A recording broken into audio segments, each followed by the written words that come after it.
Hello students, आज हम जो पिछले टॉपिक करवाए हैं उनके ऊपर बेस्ड एक दो चार न्यूमेरिकल करेंगे।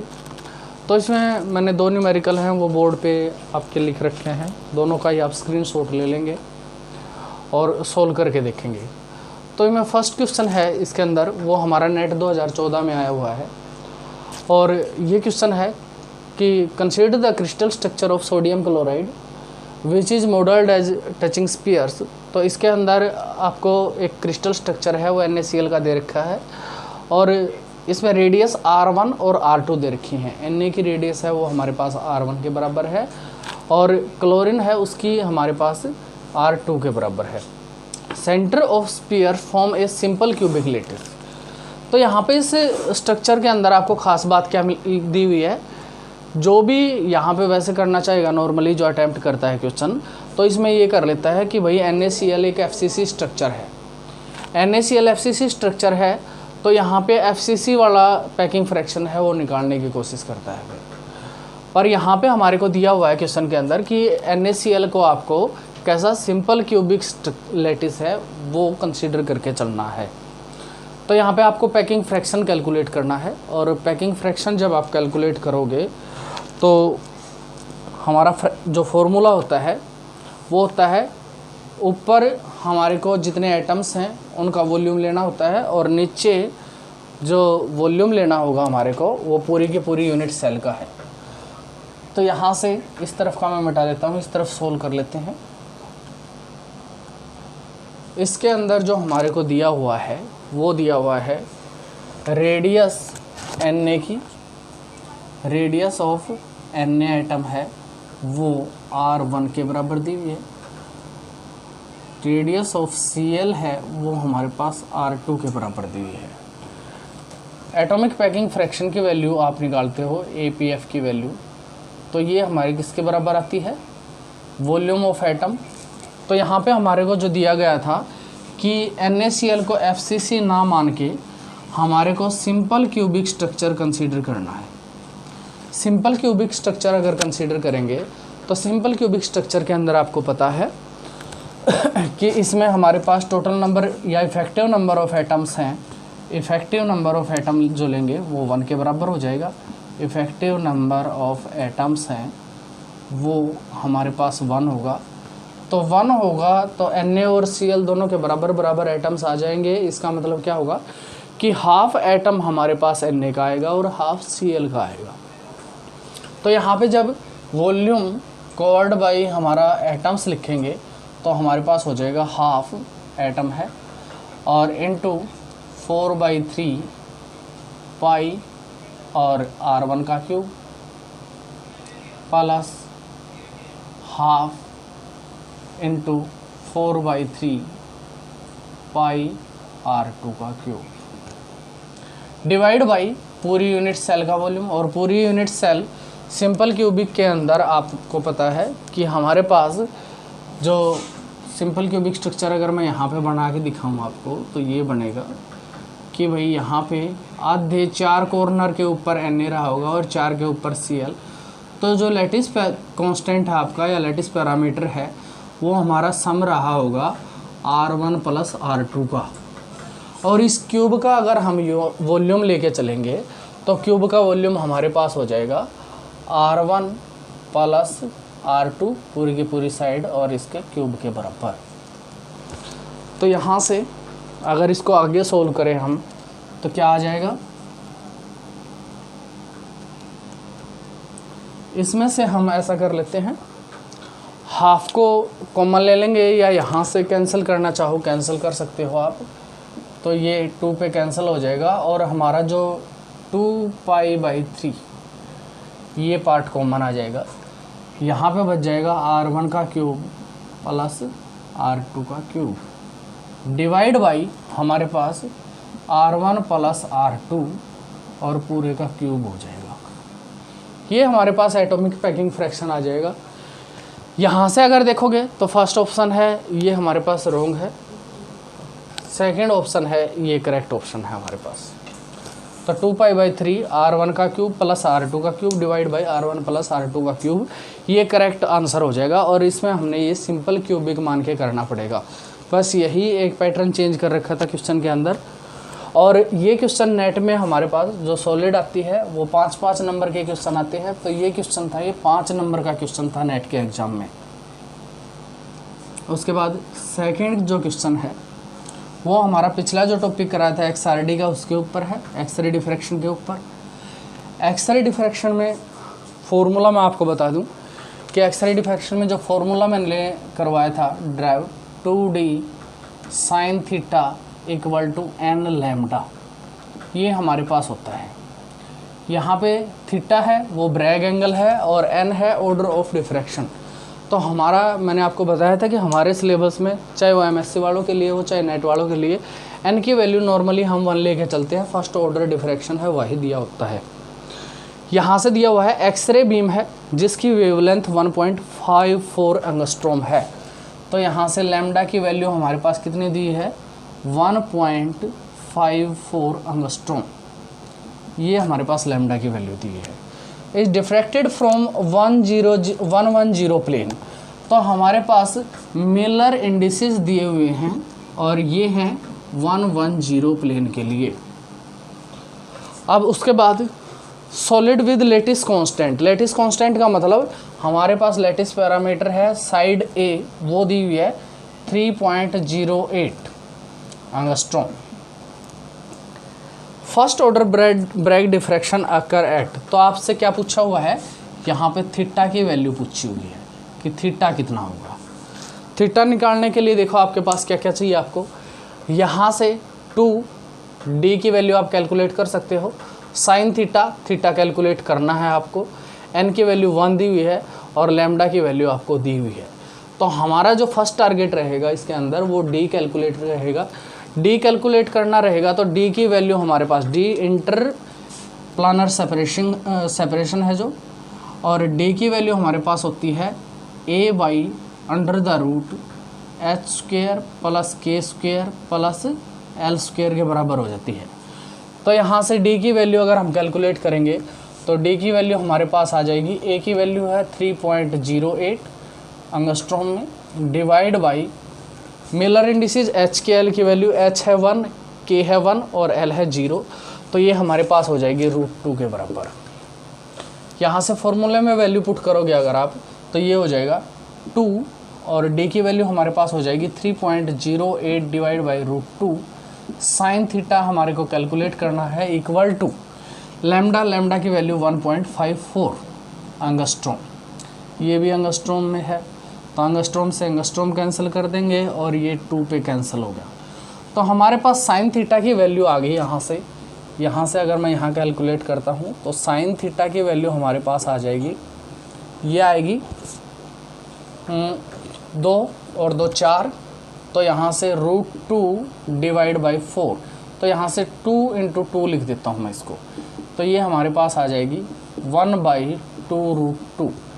तो थीटा की वैल्यू आ गई हमारे पास साइन इनवर्स 1/2 √2 के बराबर। यानी कि हमारे पास ऑप्शन नंबर 2 करेक्ट है, ये ऑप्शन हो जाएगा। उसके बाद नेक्स्ट क्वेश्चन है, ये क्वेश्चन जो हमने सेकंड करवाया है ये जैम 2012 का क्वेश्चन था जैम के एग्ज़ाम में। उसके बाद अगला क्वेश्चन है वो भी एक्सआरडी से ही रहेगा हमारा, और ये जैम में आया हुआ क्वेश्चन है। एक्सआरडी के क्वेश्चन ऐसा नहीं है जैम में ही आते हैं, नेट में भी आए हुए हैं कई बार। तो यहाँ से मैं क्वेश्चन आपको लिखवा देता हूँ।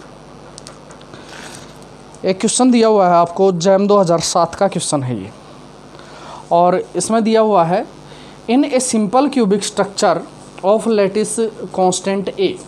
तो मैं पूरे स्टेटमेंट नहीं लिखूंगा आपके सामने, यहाँ पे मैं जो मेन टर्म है वो लिखूंगा। ये जो क्वेश्चन है अभी करेंगे ये हमारे पास जैम 2007 में आया है, और यहाँ पे दिया हुआ है in a simple cubic structure. तो हमारे पास सिंपल क्यूबिक स्ट्रक्चर दिया हुआ है पहली बात। फिर उसके बाद लैटिस कांस्टेंट की वैल्यू हमारे पास दी हुई है, लैटिस कांस्टेंट है वो a के बराबर दिया हुआ है। One plane among a set of parallel plane intercept की वैल्यू दी हुई है आपको। इंटरसेप्ट्स की वैल्यू हमारे पास दी हुई है एक्स एक्सिस के, वाई के और जेड के अलोंग। तो एक्स के अलोंग जो इंटरसेप्ट है वो ए है और वाई के अलोंग ए है और जेड सॉरी यहाँ पे 2a है, ये 2a के बराबर है और जेड के अलोंग जो इंटरसेप्ट है वो हमारा ए है। तो इंटरसेप्ट तीनों की तीनों हमारे पास 2a, a और a के बराबर हो गए। 3 इंटरसेप्ट दिए हुए हैं यहाँ से हमारे पास। अब की बार चेंज क्या किया है, अब की बार हमारे को मिलर इंडिसेस ना देके इंटरसेप्ट की वैल्यू दी हुई है और लैटिस कांस्टेंट की वैल्यू a के बराबर दी हुई है। यहाँ पे आपको इंटरप्लानर स्पेसिंग की वैल्यू बतानी है कि इंटरप्लानर स्पेसिंग क्या होगा। तो इंटरप्लानर स्पेसिंग अगर निकालना है तो पहले आपको एच के एल की वैल्यू पता होनी चाहिए। एच के एल की वैल्यू कैसे निकालेंगे, ए बाई ओ ए नीचे इंटरसेप्ट ऊपर lattice parameter, B by O B और सी बाई ओ सी, ये करके निकालनी होती है। ये फॉर्मूला हम पहले कर चुके हैं, इसके ऊपर क्वेश्चन भी कराए थे मैंने, 3-4 क्वेश्चन करवाए थे। यहाँ से अब सिंपल क्यूबिक स्ट्रक्चर है तो सारी की सारी साइड ए बी सी हैं, तीनों ही एक जैसी होंगी, यानी कि लैटिस पैरामीटर ए के बराबर रहेगा। तो यहाँ से ए दूसरी साइड है वो भी ए के बराबर ही रहेगी, ये भी है। इंटरसेप्ट हमारा एक्स डायरेक्शन में या ए डायरेक्शन भी दे सकता है, तो ये 2a के बराबर, ये ए के और ये ए के। तो यहाँ से अगर कैंसिल कर देते हैं तो ये हमारे पास आ जाएगा 1/2:1:1। इसमें से मैंने बताया था कि हमारे पास जो रेसिप्रोकल जो हमारे पास ये टर्म है, इसको हम इसका फ्रैक्शन ख़त्म कर देंगे और फ्रैक्शन ख़त्म करेंगे तो ये हमारे पास हो जाएगी 1:2:1।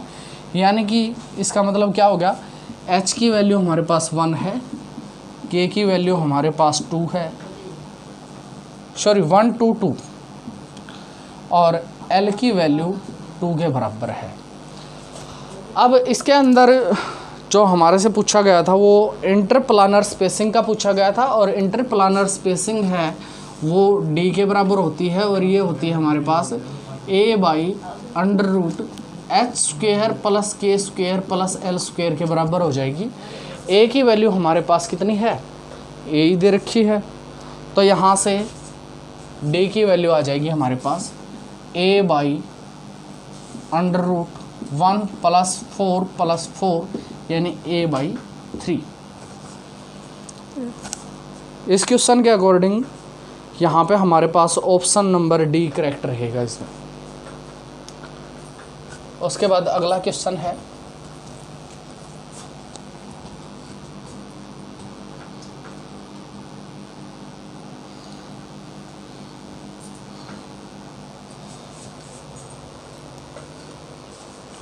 अगला जो क्वेश्चन रहेगा वो हमारे पास है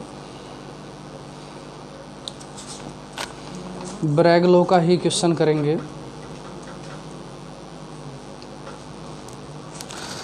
इसके अंदर ये है जैम 2010 का क्वेश्चन दिया हुआ है, एक जैम 2010 में आया हुआ है ये क्वेश्चन IIT जैम के एग्जाम में। तो यहाँ से दिया हुआ है क्वेश्चन, मैं पढ़ देता हूँ एक बार।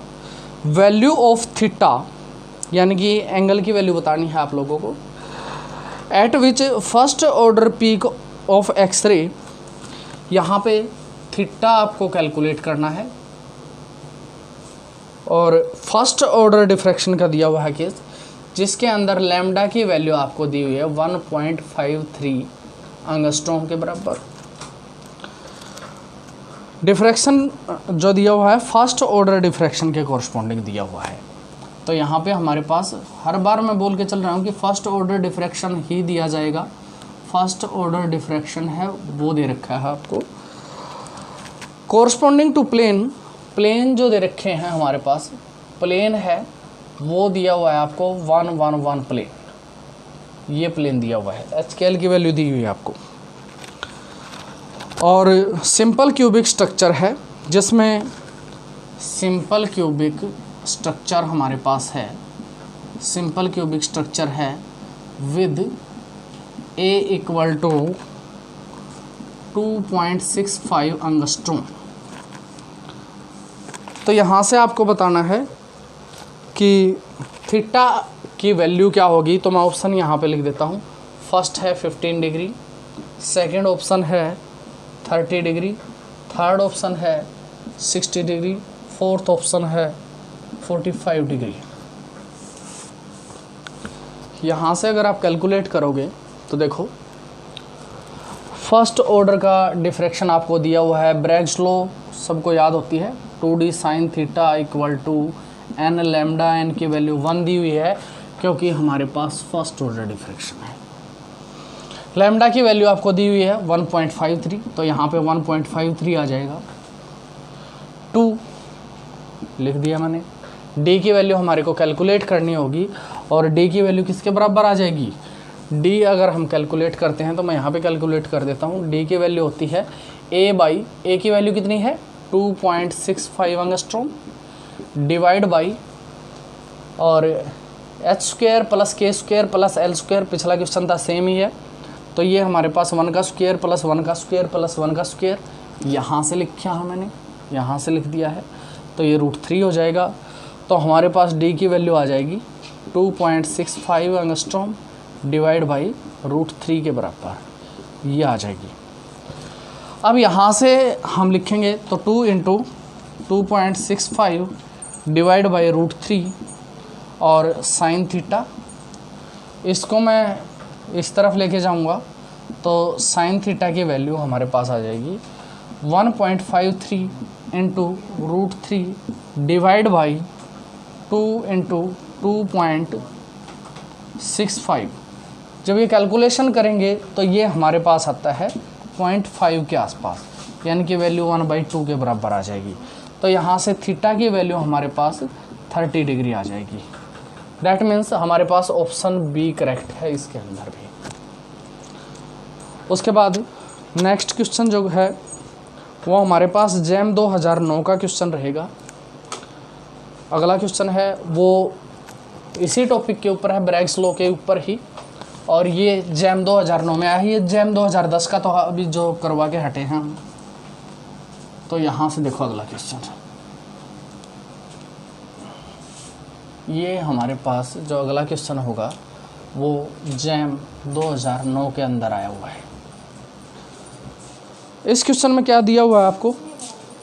मोनोक्रोमेटिक एक्सरे दी हुई है कोई, और जिसकी वेवलेंथ आपको 1 एंगस्ट्रॉम दी हुई है। स्टेटमेंट में लिख देता हूँ, चलो। Monochromatic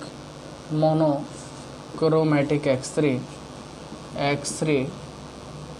of wavelength lambda equal to 1 angstrom are incident on simple cubic structure, are incident on simple cubic structure,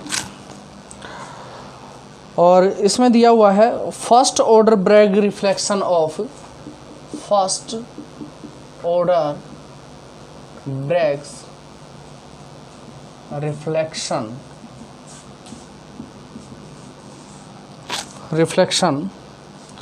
from 311 plane, 311 plane है वो दिया हुआ है आपको। Occur at an angle, occurs at an angle 30 degree. अब की बार angle theta की वैल्यू दे दी आपको। Then lattice parameter of crystal, then lattice parameter of crystal, ये आपको बताना है। फर्स्ट ऑप्शन इसके अंदर है आपका 1, सेकंड है √3, थर्ड है यहाँ पे √11/12, और फोर्थ ऑप्शन जो होगा वो हो जाएगा √11। ये क्वेश्चन आपको दिया हुआ है।